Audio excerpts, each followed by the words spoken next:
Paz e bem, sou Paulo da Costa Paiva, leigo professo na Ordem Franciscana Secular e também idealizador da mídia digital Partilha Franciscana. Essa mídia você encontra tudo relacionado à nossa espiritualidade franciscana, mais precisamente da mística franciscana secular. Você nos encontra no YouTube, no Facebook, no Instagram e também temos o nosso blog. Também quero fazer um convite a conhecer, a vivenciar nossa mística, indo a nossas fraternidades, que com certeza, se não tiver na sua cidade, há numa cidade próxima. Pois onde há uma igreja, há a família franciscana. E a grande família franciscana acolhe a todos, independente de que situação você se encontra. Sendo leigo ou do clero secular, homem ou mulher, idoso ou criança, estamos sempre de porta aberta para você vivenciar a espiritualidade franciscana. Hoje vamos dar continuidade a testemunhos, relatos de santos, beatos, veneráveis e servos de Deus na ordem franciscana secular. Hoje vamos falar de Bartolo de São Gimignano, bem-aventurado, terceiro padre secular, da nossa ordem terceira, que nasceu em 1227 e faleceu em 1300. São Pio X aprovou seu culto em 27 de abril de 1910. Os condes João e Justina Buonperdone viviam muito felizes no seu castelo em São Gimignano, na bela região italiana de Toscana. A felicidade ficou completa quando nasceu o filho, em 1228, batizado com o nome de Bartolomeu. A família, muito religiosa, educou dentro dos princípios verdadeiros da doutrina cristã. Ele cresceu humilde, caridoso e voltado apenas para a religião, apreciando mais a simplicidade do que o luxo. Na juventude quis seguir a vida religiosa, mas os pais foram contra, queriam que o único filho junto de si e cuidando dos negócios da família. Decidiram que era melhor que ele se casasse. Acertaram a aliança com a nobre família, cuja bela filha cristã e caridosa também aguardava por um matrimônio apropriado. Mas no dia do noivado, Bartolomeu fugiu. Procurou acolhida no mosteiro beneditino de São Vito, na vizinha cidade de Pisa. Não ingressou como noviço, decidira isso só depois. Ficou lá apenas trabalhando como enfermeiro entre os doentes. Certa noite, que ele próprio não soube explicar se teve um sonho ou uma visão, Jesus ressuscitado lhe apareceu com um corpo cheio de chagas e disse para fazer a minha vontade.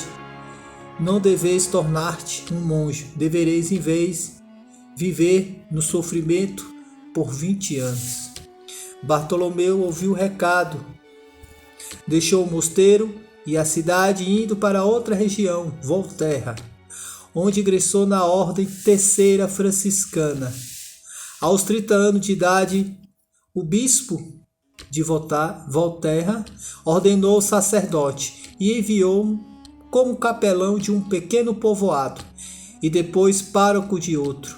Nas duas missões, distinguiu-se pelo zelo apostólico. Foram 20 anos dedicados à caridade, aos pobres, de amor e ao próximo e de palavras reconciliadoras. Padre Bartolomeu era amado por todos, ricos e pobres. Com pouco mais de 50 anos de idade, consternou os fiéis a comunicar que havia contraído lepra. Chegara então o momento de seu sofrimento. Naquele tempo, a doença significava total exclusão social, ou seja, era morte e vida. Pediu a seu bispo, que concordou, e se retirou como reitor dos leprosários de Celote, na mesma região. Foi então que Bartolomeu, agora isolado, ganhou fama e notoriedade. A serenidade e a santidade da sua figura causava admiração na população de toda a Itália. A paciência e a capacidade de suportar o seu sofrimento, aliviando e confortando os seus companheiros de infortúnios, eram realmente dignas de um irmão franciscano. Comparado ao personagem bíblico leproso, e mesmo assim agradecido a Deus, passou a ser chamado o Jó de Toscana. Recebia devotos de todos os lugares que iam à sua procura, em busca de conselho. Aos que se lamentavam de qualquer dificuldade ou doença, respondia com alegria dos santos. Não sabe o que precisava que Cristo sofresse para entrar na sua glória? Morreu 20 anos depois, em 12 de dezembro de 1300, aos 72 anos. Seu túmulo, na igreja de Santo Agostinho, em São Gimignano, Toscana, ainda hoje é um lugar de milagres e graça, atribuída à sua intercessão, sobretudo pelos doentes de Hanseníase, a popular lepra. O culto nessa data foi aprovado em 1498, quando a Santa Sé declarou bem-aventurado Bartolomeu. Então, essa é a história de São Bartolomeu, de nosso bem-aventurado Bartolomeu, né? De São Gimignano, que é a sua cidade natal. Bartolomeu, desde criança, tinha se chamado à vida de sacrifício, a uma vida de cruz, a uma vida de via crucis, mas ao mesmo tempo de profunda alegria por se sentir amado, por se sentir junto ao Eterno aqui mesmo na terra. Bartolo, desde criança, se sentia chamado para uma vida consagrada a Deus, ao sacerdócio, apesar da resistência de seus pais, que até um casamento prepararam para ele, mas ele fugiu. Porque ele via que não seria feliz no matrimônio. O matrimônio, assim como qualquer outra vocação, tem que ser uma decisão muito segura. Por mais que lá na frente você vê que realmente não foi, mas você vivenciou.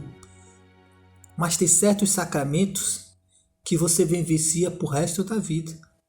Você é um padre por resto da vida.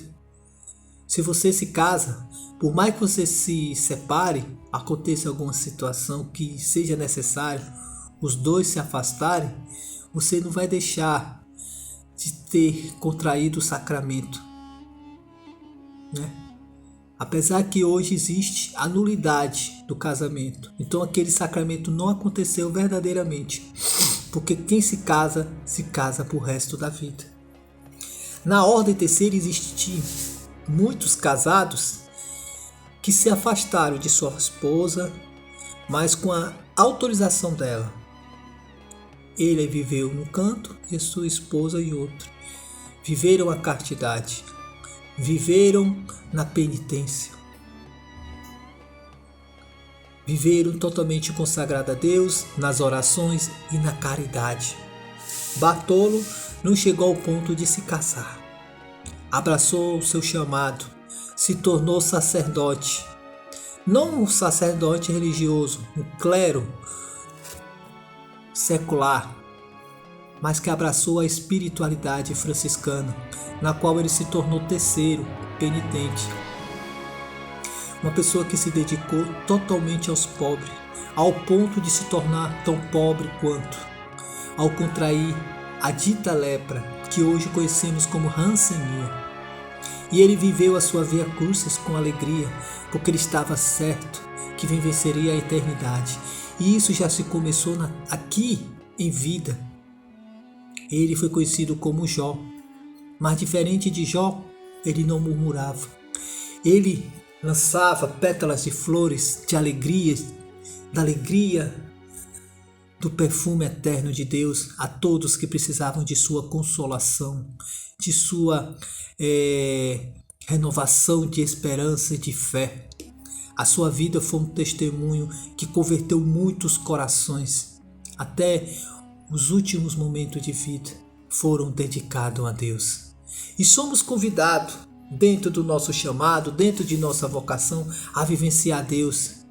E através dessa vivência testemunharmos e tocar outros corações, assim como o nosso, a buscar a eternidade plena com o Pai, dando o primeiro passo aqui na terra.